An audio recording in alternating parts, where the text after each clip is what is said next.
അസ്സലാമു അലൈക്കും വറഹ്മത്തുള്ളാഹ്. പ്രിയമുള്ളവരെ, വേശ്യയായിരുന്ന ഒരു മുസ്ലിം സ്ത്രീയുടെയും ആ നാട്ടിലെ പള്ളിയിലെ ഉസ്താദിൻ്റെയും കഥയാണ് നമ്മൾ ഇന്ന് പറയുന്നത്.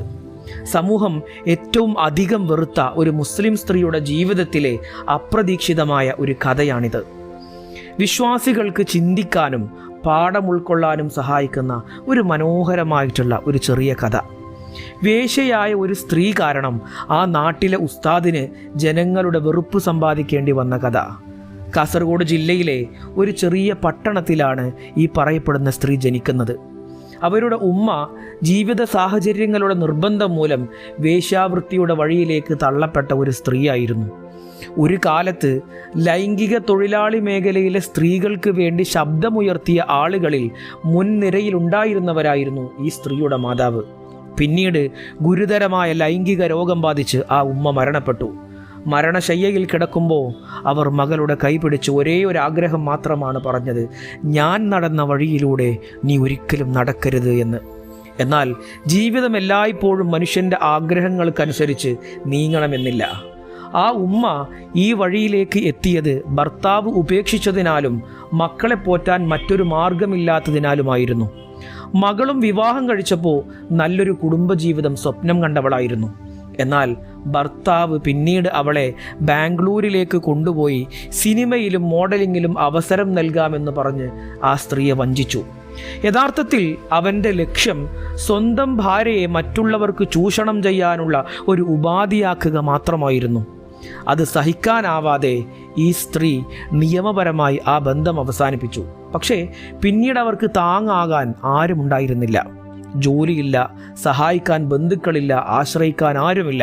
ഒടുവിൽ നിർബന്ധിതമായി അവളും ഉമ്മയുടെ പഴയ വഴിയിലേക്ക് തിരിഞ്ഞു. സമൂഹം അവളെ വെറുത്തു.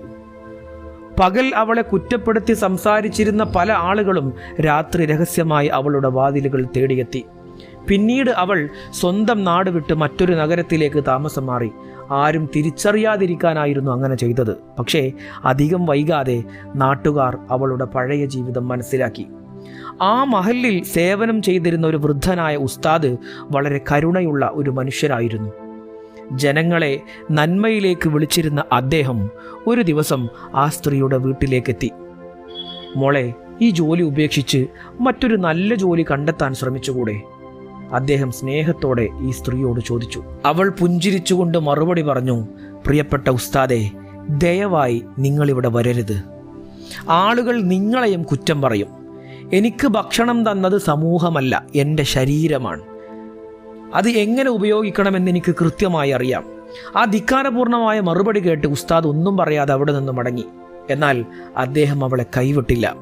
അങ്ങനെ കുറച്ച് ദിവസങ്ങൾക്ക് ശേഷം വീണ്ടും ഉസ്താദ് അവളെ കാണാൻ വേണ്ടി ചെന്നു. ഇത്തവണ അദ്ദേഹം പാപത്തിൻ്റെ ഭീകരതയെക്കുറിച്ചും അള്ളാഹുവിൻ്റെ കരുണയെക്കുറിച്ചും തൗബയുടെ മഹത്വത്തെക്കുറിച്ചും അവൾക്ക് വിശദീകരിച്ചു കൊടുത്തു. ഹറാമായ സമ്പാദ്യം ഒരിക്കലും ജീവിതത്തിന് ബറക്കത്ത് നൽകുകയില്ല എന്നും ഈ ലോകത്തും പരലോകത്തും അതിന് കഠിനമായ പ്രത്യാഘാതങ്ങൾ ഉണ്ടാകുമെന്നും അദ്ദേഹം അവളെ ഓർമ്മിപ്പിച്ചു. ഉസ്താദ് അവിടെ നിന്ന് മടങ്ങിയതോടെ നാട്ടിൽ മറ്റൊരു വാർത്ത പരന്നു: ഉസ്താദ് അവളുടെ വീട്ടിൽ സ്ഥിരമായി പോകുന്നുണ്ട്. ആ സ്ത്രീ അദ്ദേഹത്തെ ഫോണിൽ വിളിക്കാറുണ്ട്. ഇങ്ങനെ വ്യാജ പ്രചരണങ്ങൾ അവിടെ ഉയർന്നു. വർഷങ്ങളായി മഹല്ലിന് വേണ്ടി ആത്മാർത്ഥമായി സേവനം ചെയ്തിരുന്ന ആ ഉസ്താദിനെതിരെ പോലും ആളുകൾ സംശയം പ്രകടിപ്പിച്ചു. എന്നാൽ ചില ആളുകൾ അദ്ദേഹത്തെ പിന്തുണച്ചു, മറ്റു ചിലർ കുറ്റപ്പെടുത്തി. അപ്പോൾ ഉസ്താദ് ശാന്തമായി ആളുകളോട് പറഞ്ഞു: എൻ്റെ പേരിൽ നിങ്ങൾ തർക്കിക്കരുത്. ഞാനിവിടെ സേവനം ചെയ്യാൻ വന്നവനാണ്. ഒരു മനുഷ്യനെ നന്മയിലേക്ക് വിളിക്കുക എന്നത് എൻ്റെ കടമയാണ്. അതിനതീതമായി എനിക്ക് മറ്റൊരു ഉദ്ദേശവുമില്ല.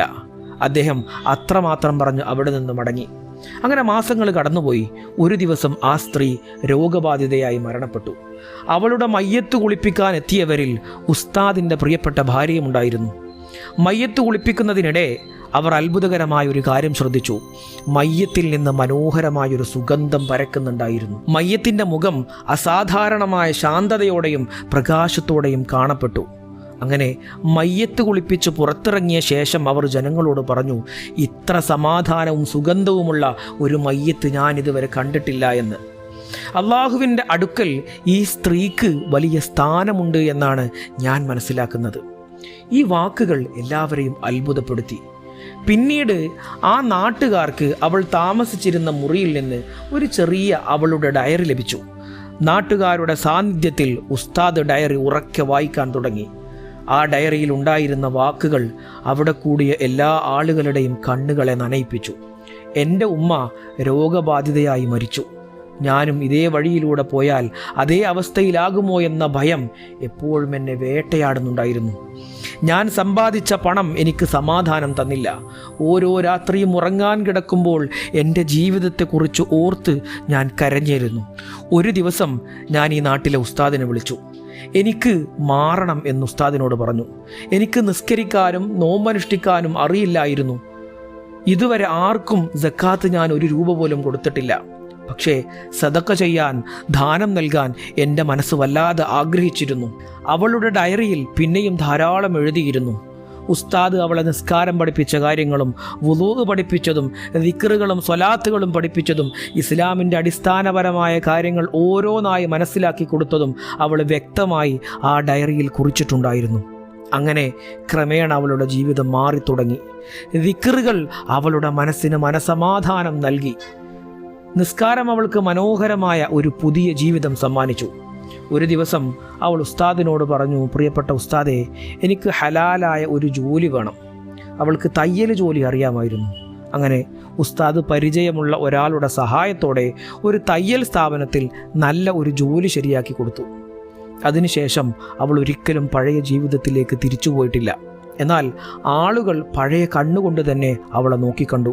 ജോലിക്ക് പോകുമ്പോഴും മടങ്ങുമ്പോഴും പഴയ കഥകൾ പറഞ്ഞ് അവളെ അപമാനിച്ചു. പക്ഷേ അവൾ ഒന്നിനും മറുപടി പറഞ്ഞില്ല. ശേഷം നല്ല ഒരു വരുമാനം ലഭിച്ചപ്പോൾ അവൾ ഉസ്താദിനോട് തൻ്റെ ഒരു ആഗ്രഹം അറിയിച്ചു. എനിക്ക് ഒരു മുത്തഅല്ലിമിൻ്റെ മുഴുവൻ ചിലവും ഏറ്റെടുക്കണം. അങ്ങനെ ഒരാളിൽ തുടങ്ങിയ സഹായം പിന്നീട് 5 മുത്തഅല്ലിമുകളുടെ മുഴുവൻ വിദ്യാഭ്യാസ ചെലവുമായി വളർന്നു. ആ കുട്ടികൾക്ക് ഭക്ഷണവും വസ്ത്രവും പഠന ചെലവുമെല്ലാം ഈ ഒരൊറ്റ സ്ത്രീ വഹിച്ചു.